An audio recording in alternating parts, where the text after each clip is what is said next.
F itu nilainya akan sama dengan ini. Jadi limit kirinya. Nah, limit kirinya itu nilainya akan sama dengan I. Jadi intinya gini, kalau saya punya fungsi yang selalu naik gitu ya, maka nanti limit, misal saya ambil C-nya di sini ya, ini, limit X mendekati C dari kiri, itu nilainya adalah supremum dari F, supremum dari nilai Fx ini. Jadi supremum dari Fx untuk X-nya yang kurang dari C. Ya kan limit X mendekati C dari kiri ya. Jadi untuk setiap X yang kurang dari C, supremumnya itu adalah nilai limit kirinya. Gitu kan ya? Limit kiri ketika X mendekati C. Betul ya? Kan saya kalau mau mencari berapa sih nilai yang terdekat dengan C ini dari kiri aja. Oh, berarti kan di sini ya. Kita hanya dari kiri, berarti apa di sini? Adalah supremumnya. Oke, ini jelas sebenarnya ya. Secara intuitif dari gambar secara geometri jelas. Kemudian kalau dari kanan, limit X mendekati C dari kanan, ini kamu dekati dari sana begitu ya. Ini kan berarti nanti akan diperoleh nilai-nilai FC yang semakin mengecil ya, untuk setiap X yang lebih dari C, untuk di setiap X yang di sana. Sehingga nilai limit X mendekati C dari kanan itu nilainya akan sama dengan infimum dari Fx untuk setiap X yang lebih besar dari C. Gitu ya. Teman-teman, sebenarnya ini menarik. Ini di real ya, masih kita bisa bayangkan, dilihat, masih bisa dilihat. Nah, saya jadi teringat salah satu penelitian saya itu ya mirip seperti ini yang sedang saya gali, tetapi di sini bukan, kalau yang saya teliti tidak di real ya, nilainya bukan di real, di ruang yang abstrak ya. Nah, tapi sebenarnya penelitian-penelitian yang orang lakukan, khususnya di bidang analisis ya, sebenarnya berawal dari kasus-kasus atau kejadian dari di real. Jadi kalau kamu sudah bisa memahami konsep-konsep yang di real, maka nanti akan bisa membawa konsep ini, mengembangkannya atau mengeneralisasinya ke ruang yang lebih umum atau lebih abstrak gitu ya. Nah, teman-teman, saya tidak membahas buktinya, nanti silakan Anda pahami ya. Nah, oleh karena itu ini sebenarnya ada suatu akibat ya. Akibat ini sangat penting bahwa terutama nih kalimat A dan B ya, ini yang sering Anda gunakan gitu. Jadi kita lihat ini adalah suatu akibat dari teorema tadi. Misalkan saya punya fungsi F yang naik, fungsi F-nya itu naik, kemudian C elemen I dia bukan titik ujung interval, maka pernyataan berikut ini ekuivalen, A, B, C ekuivalen. Ya. Yang pertama, F itu kontinu di C. Pernyataan pertama, F-nya kontinu di C. Pernyataan yang kedua, limit kiri sama dengan limit kanan sama dengan FC. Ya, sebenarnya kalau A dan B ini sudah impact langsung dari definisi sudah kelihatan ya teman-teman. Terutama yang B itu nanti bisa lihat konsep limit ya. Kalau limit kiri sama dengan limit kanan, maka nilai limitnya ada, gitu kan? Nah, kita sudah pernah bahas fungsi kontinu yang ada 3 sifat itu ya. Nah, kalau nanti nilai limitnya sama dengan FC, maka dia otomatis kontinu di C. Oleh karena itu yang A dan B itu sebenarnya trivial dari definisi ya. Oke. Kemudian dan dari sifat sebelumnya ya. Kemudian bagaimana dengan yang C? Teman-teman, ini kita bisa manfaatkan pernyataan sebelumnya ya.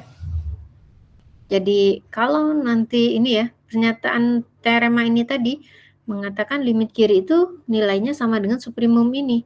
Limit kanan nilainya sama dengan infimum ini. Nah, pernyataan yang B mengatakan limit kiri sama dengan limit kanan. Loh, berarti kan supremum ini sama. Supremum dan infimum ini sama dari teorema ini. Oleh karena itu sebenarnya tiga pernyataan ini trivial dalam membuktikannya, tetapi tentunya setelah kita mengetahui teorema yang barusan tadi ya. Oke, itu nanti bisa dicek. Nah, teman-teman, di sini saya singkat saja yang ini, saya tidak bahas detail untuk yang jam dari suatu fungsi, jadi lompatan. Atau ada juga yang mengatakan ini isolasi ya. Osilasi atau jam. Ini ya, jam.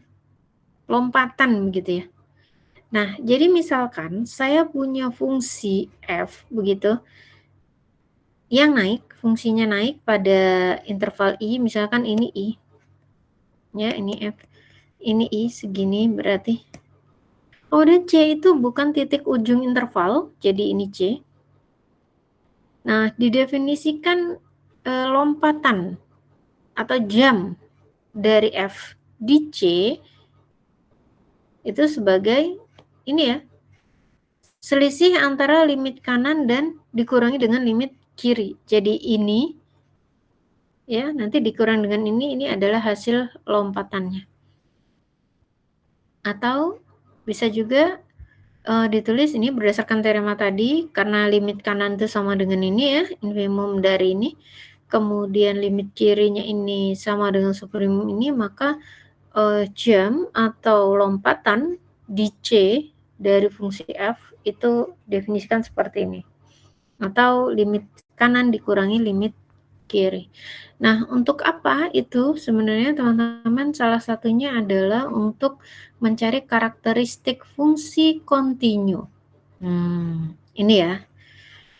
Jam itu juga ada yang, sekali lagi, ada juga yang mengatakannya atau menyebutnya bukan lompatan, bukan jam. Ada juga yang menyebutnya dengan osilasi ya, teman-teman. Oke, osilasi. Nah, definisi itu untuk mengkarakteristik ini, fungsi kontinu. Jadi gini, kalau saya punya fungsi yang naik pada i, kemudian c itu elemen i yang bukan titik ujung loh seharusnya ya, maka f itu kontinu di c jika dan hanya jika jamnya itu sama dengan 0.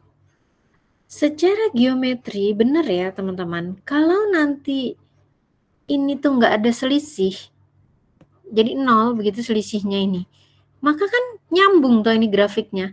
Jadi kan grafiknya gini. Jadi misalkan ini di C ya. Ini. Misal ini titik C-nya. Oke. Kalau dia jamnya ini tuh sama dengan 0, berarti kan nyatu begini. Oleh karena itu secara geometri, ya jelas fungsinya itu kontinu. Ya, teman-teman. Tapi ini nanti bisa Anda cek. Tapi mudah dari akibat sebelumnya. Ya. Oke, jadi osilasi atau lompatan, kalau nggak ada lompatan maka dikatakan maka sama saja mengatakan f-nya kontinu di C. Nah, itu sebenarnya pendefinisian apa namanya? Jam itu ya. Baik.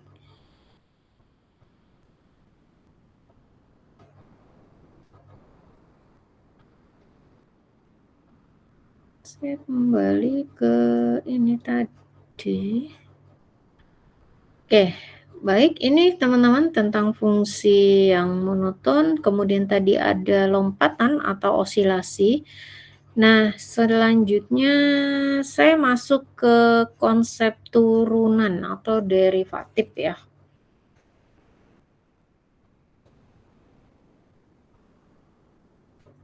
Ada yang ingin ditanyakan mungkin silakan. Baik, saya masuk ke definisi turunan atau derivatif dari f di C ya. Misalkan saya punya interval i ya, kemudian fungsi f terdefinisi pada i bernilai real. C itu elemen i.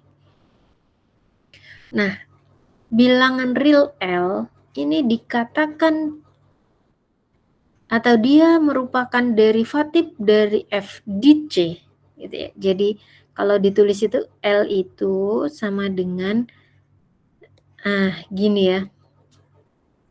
Ini secara bahasa kayak gini, teman-teman. Jadi L itu dikatakan turunan dari fungsi f di titik C apabila gitu ya. Ini apabila apa? untuk sembarang epsilon positif ada suatu delta yang bergantung pada epsilon positif, ya, deltanya itu positif, sehingga apabila X itu elemen I yang memenuhi ini kurang dari delta, maka berlaku nilai mutlak itu ya Fx min Fc dibagi dengan X min C min L kurang dari epsilon. Nah, teman-teman, kalimat yang di sebelah kanan ini kan sebenarnya ya sejalan atau bunyinya itu hampir mirip seperti ketika kita membahas definisi limit fungsi maupun definisi fungsi kontinu ya, tapi lebih ininya karena melihat bentuk ini ya, X min C-nya harus lebih dari 0, itu lebih ke definisi limit karena memang ini bisa ditulis dalam limit ya, sehingga di sini ini ya. Nah, dalam hal ini fungsi f itu dikatakan diferensiabel di C. Jadi teman-teman, bedanya derivatif dengan diferensiabel apa? Bisa nggak bedain sekarang? Jadi kalau derivatif lebih ke nilai, diferensiabel lebih ke sifat. Ya. Jadi fungsi f dikatakan diferensiabel di C. Nah, gitu ya. Kalau yang derivatif, jangan sampai nanti kalau ditanya kamu nggak tahu loh ya, teman-teman. L dikatakan derivatif dari fungsi f di titik C, nah, berarti kan dia derivatif lebih ke nilai ya. Oke, bisa dipahami ya. Nah, kalau f itu diferensiabel di C, maka ditulis f aksen C itu sama dengan L ya. Nah, berdasarkan definisi ini, kita bisa mengatakan f punya derivatif di C kalau nilai limit ini berarti ada ya. Oke, kalau nilai limitnya ini ada,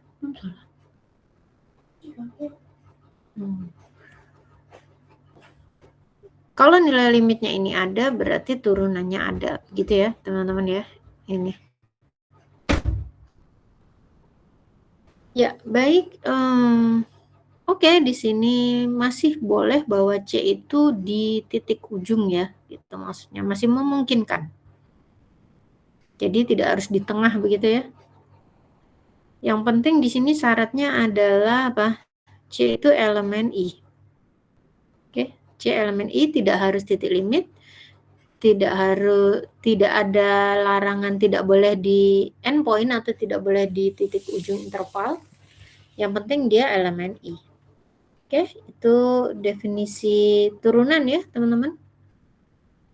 Nah, sekarang kita akan lihat hubungan antara turunan atau derivatif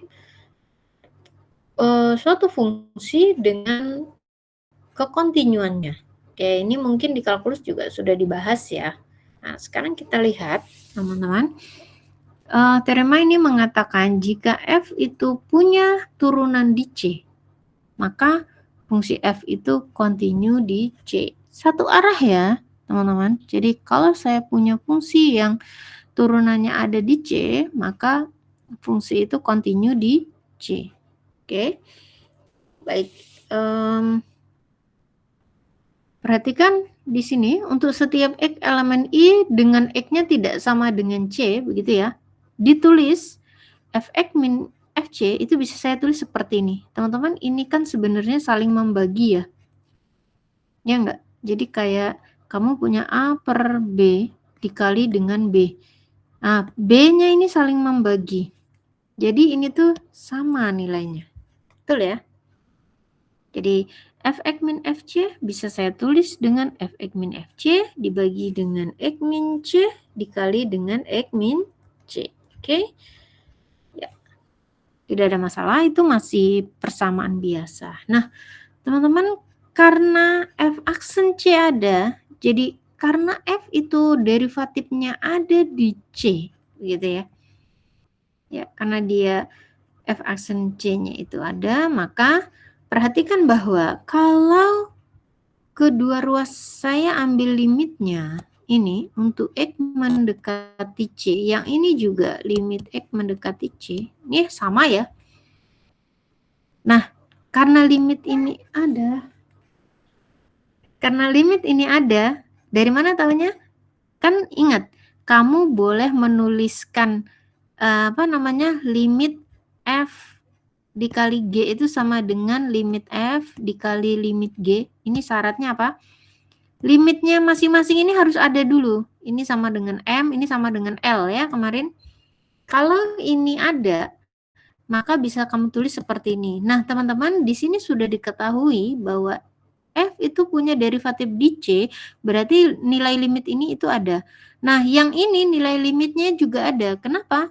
Karena itu fungsi konstan ya nanti jadinya.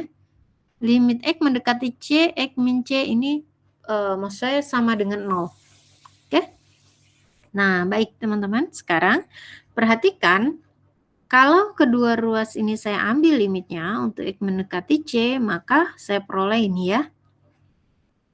Jadi limit ini, limit F kali G, ini F, ini G-nya, ini F-nya, maka bisa saya tulis limit ini dikali limit ini. Ya, bisa dipahami itu?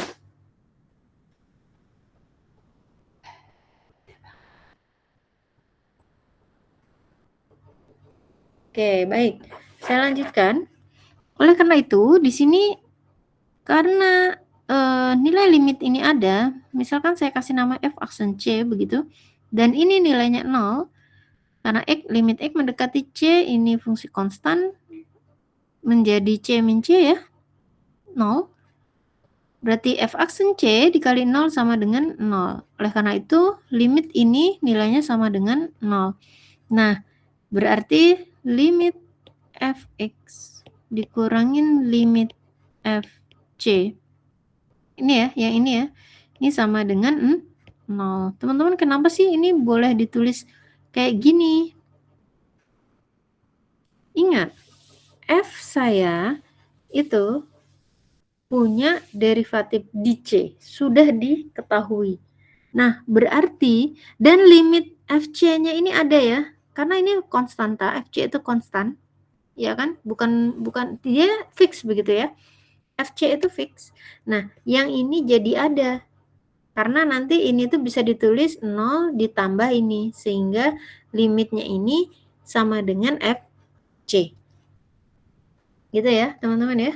Bisa dipahami. Nah, oleh karena itu, karena limit Fx sama dengan Fc, maka dengan kata lain terbukti bahwa F itu kontinu di C. Perhatikan peran dari hipotesis dari teorema ini, teman-teman. Coba perhatikan. Di mana peran F mempunyai derivatif di C? Di mana tadi? Misalnya itu saya hilangkan, apakah jalan ini tetap masih sah begitu pembuktiannya? Jadi kalau hipotesanya ini saya hilangkan, gitu, nggak ada, misalkan nggak ada syarat itu, pokoknya sembarang fungsi gitu, nggak harus punya derivatif, apakah buktinya jalan? Tidak ya, ingat tadi ini konsep ini. Kamu bisa menggunakan sifat aljabar limit fungsi kalau masing-masing limit ini dan limit ini tuh nilainya ada. Nah, limit ini ada, ini bahasa lainnya adalah derivatifnya ada di C. Begitu ya. Oke, ada pertanyaan sampai di sini, teman-teman?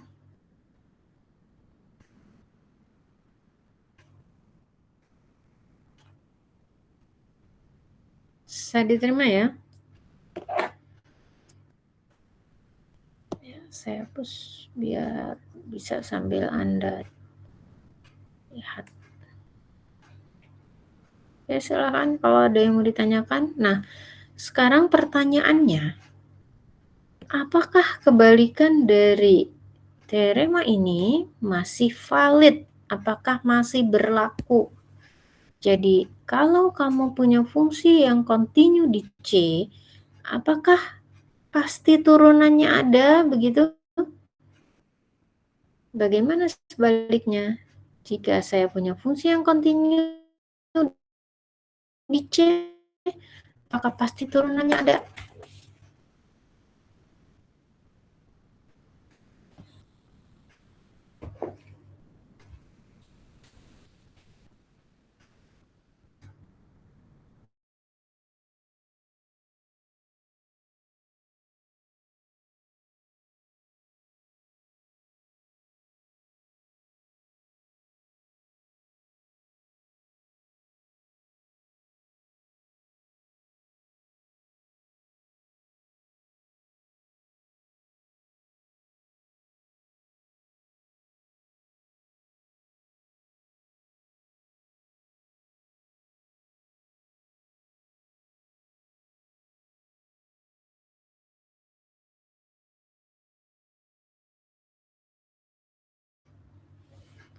Oke, bagaimana teman-teman? Kebalikannya apakah berlaku?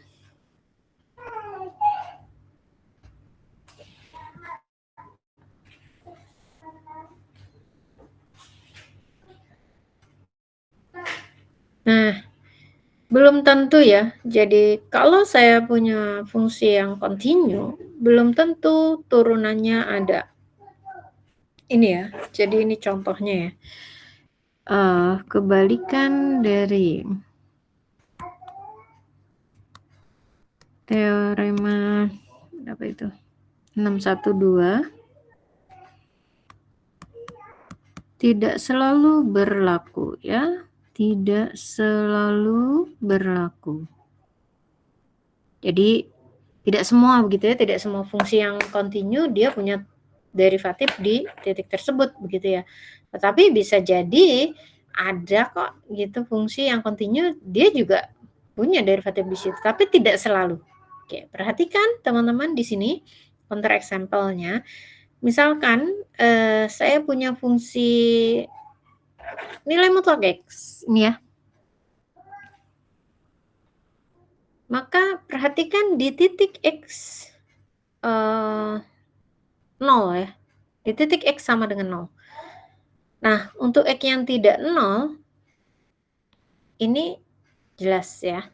Jadi, kalau X-nya tidak 0, ini oke. Fx min F0 dibagi dengan X min 0, berarti ini sama dengan Fx dibagi dengan X. Fx-nya kan nilai mutlak X ya. Bagi dengan X. Kalau X-nya tidak 0, maka ini sama dengan 1. Oke ya. Berarti derivatifnya ada. Nah, kalau sekarang X-nya lebih dari 0, ini untuk X yang tidak 0 ya. Nah, sekarang kalau X-nya lebih dari 0, maka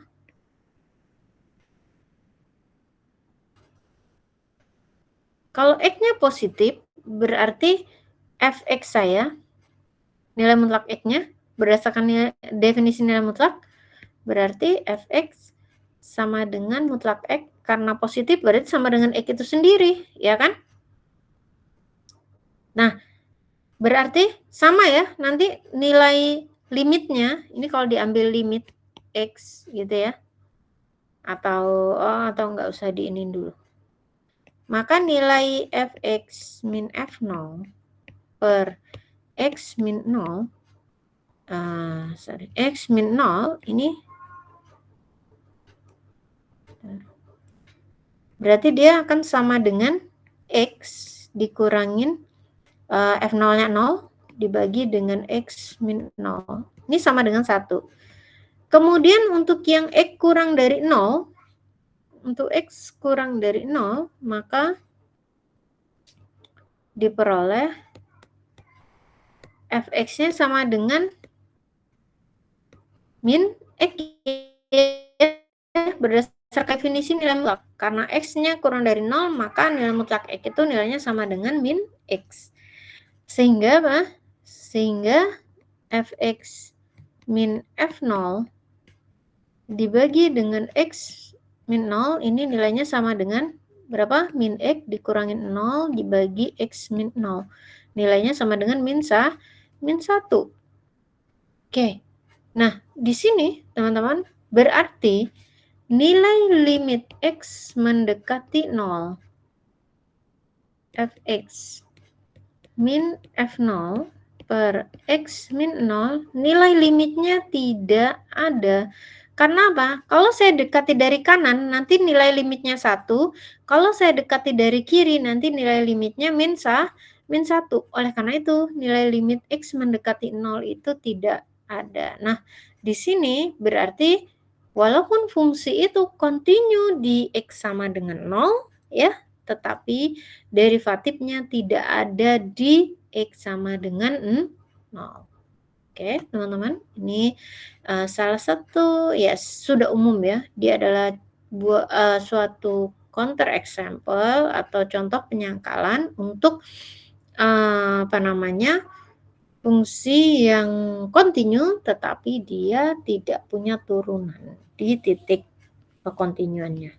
Nah, berdasarkan ini teman-teman, oleh karena itu sifat kontinu atau kekontinuan suatu fungsi itu tidak mempengaruhi keterdiferensialan atau keterturunan. Artinya gini, walaupun fungsi itu kontinu, maka itu tidak akan mempengaruhi apakah fungsi itu punya turunan atau tidak, gitu ya. Nah, yang ada hanyalah kebalikannya. Nah, oke, selanjutnya teman-teman seperti konsep limit fungsi dan fungsi kontinu ya, kita punya sifat aljabarnya, tentunya kita akan menggunakan prinsip-prinsip limit aljabar limit fungsi. Oke, silahkan dilihat kembali ya. Di sini perhatikan, misalkan saya punya suatu interval I, kemudian C elemen I, kemudian saya punya fungsi-fungsi F dan G. Fungsi-fungsi ini, F dan G, masing-masing punya turunan di C. Ya, jadi domainnya sama. Sekali lagi, saya punya dua buah fungsi F dan G, di mana masing-masing fungsi itu punya turunan di C. Oke, jadi F aksen C ada, dan G aksen C-nya juga ada. Oke, itu hipotesa yang sangat penting teman-teman, karena nanti kalau itu tidak dijamin, maka sifat aljabarnya belum tentu berlaku ya. Nah, sama kayak nilai limit fungsi, nanti kamu bisa cek ya, lihat kembali. Oke, yang pertama teman-teman, kalau saya punya semagangan real alpha, maka fungsi alpha F ini juga akan diferensiabel di C. Jadi, misalnya punya fungsi fx sama dengan x sama dengan kalau nanti saya akan gambar bilangan apa gitu ya, 2fx berarti nanti dengan 2x. Sih mungkin didefinisikan ini gitu ya.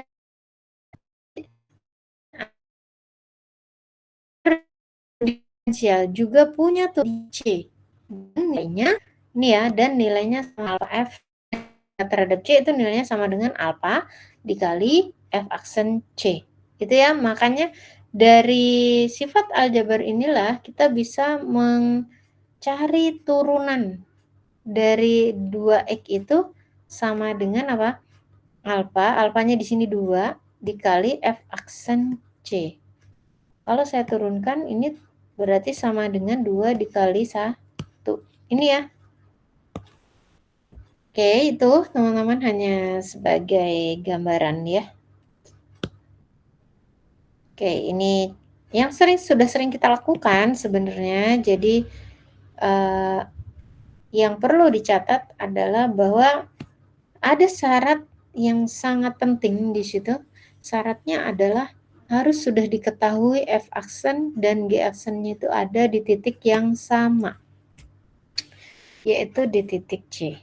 Oke. Yang kedua, fungsi f plus g juga diferensiabel di C. Jadi fungsi f plus g juga punya turunan di C. Perhatikan nilainya, nilai turunan fungsi f plus g di C, nilainya akan sama dengan f aksen C ditambah g aksen C. Teman-teman, apakah Anda penasaran bagaimana dengan yang f minus g?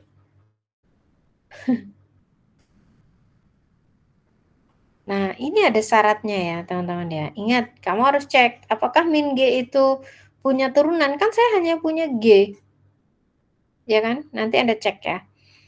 Nah, selanjutnya bagaimana kalau dikalikan? Dua buah fungsi yang punya turunan dikalikan, menghasilkan fungsi baru yaitu F kali G. Turunannya ada di titik yang sama dan nilainya sama dengan ini. Teman-teman, Anda masih ingat yang UV?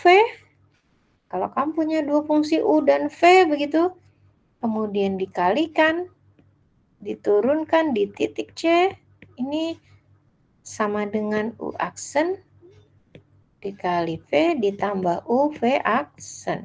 Di titik C ya, masing-masing di titik C. Oke, kemudian bagaimana dengan pembagiannya? Ada syarat tambahan, kalau GC-nya tidak 0. Oke, GC-nya tidak 0, maka F dibagi G, fungsi F per G. Ini diferensiabel di C, dan nilainya sama dengan ini. Oke, teman-teman, kita akan lihat bagaimana buktinya. Di sini untuk bukti yang A dan B itu kita tinggalkan karena mudah ya. Anda bisa langsung saja pakai definisi atau mau langsung pakai limit karena limit karena F aksen C ada, G aksen C ada, maka dijumlahkan nilai limitnya ada. Pakai sifat nilai limit aja. Udah selesai ya yang B.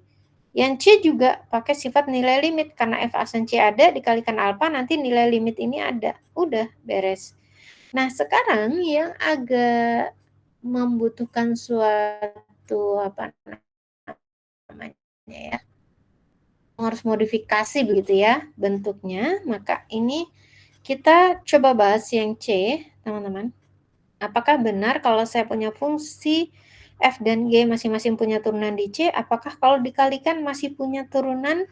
Nah, di sini perhatikan, didefinisikan fungsi baru, kasih nama P, begitu ya. Fungsi P adalah F kali G. Kemudian, untuk setiap X elemen I dengan X tidak sama dengan C, maka saya bisa menulis Px min Pc per X min C ini sama dengan Fx kali Gx.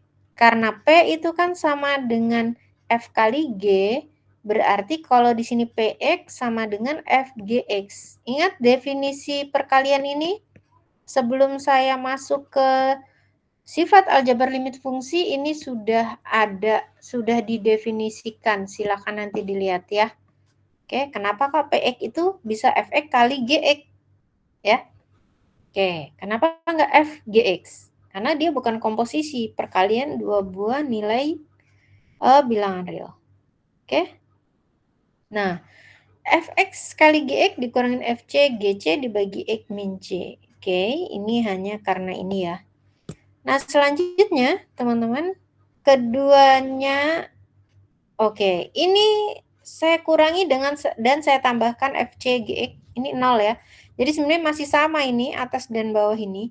Hanya dikurang dan ditambah dengan bilangan real yang sama, Fc, Gx, dan ditambah dengan Fc, Gx. Oke. Baik. Kemudian,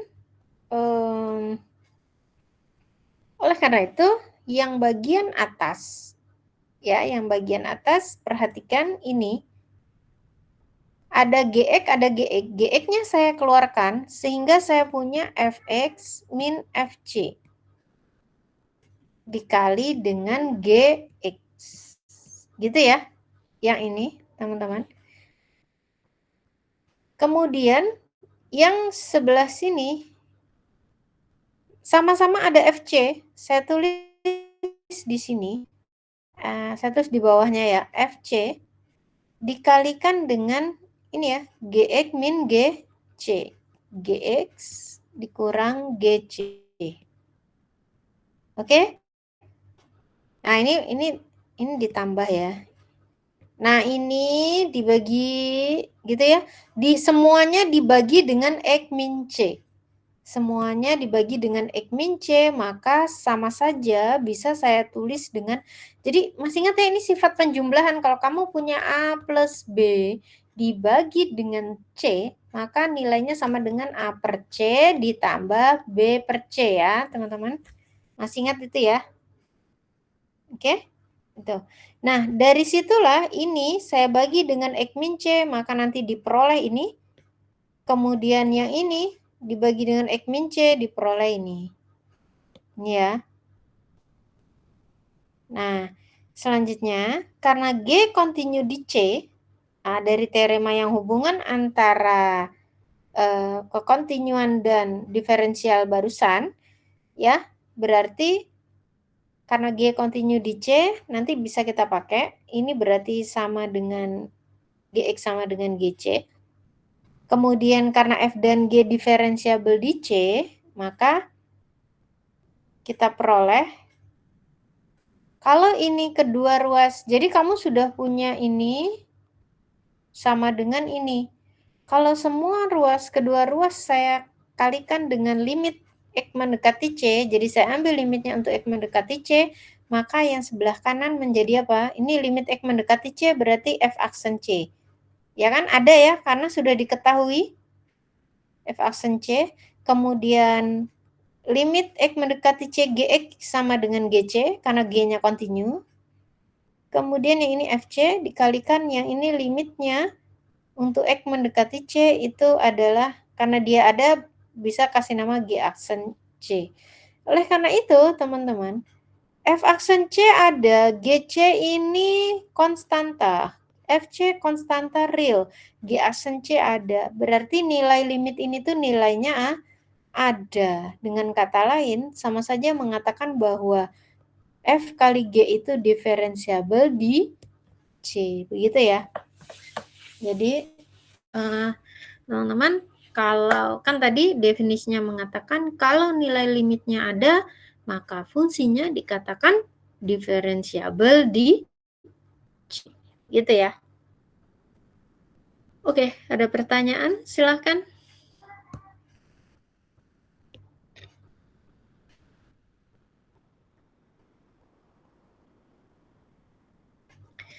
Semua materi saya ambil dari bukunya Bartel, silahkan nanti Anda cek ya. Ada semua di situ.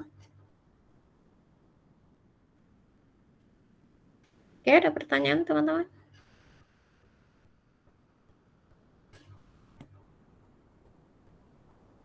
Ingat, yang akan ditunjukkan bagian C adalah apakah benar F kali G itu diferensiabel di C? Jawabannya ya, F kali G diferensiabel di C. Kenapa ini bisa diferensiabel di C?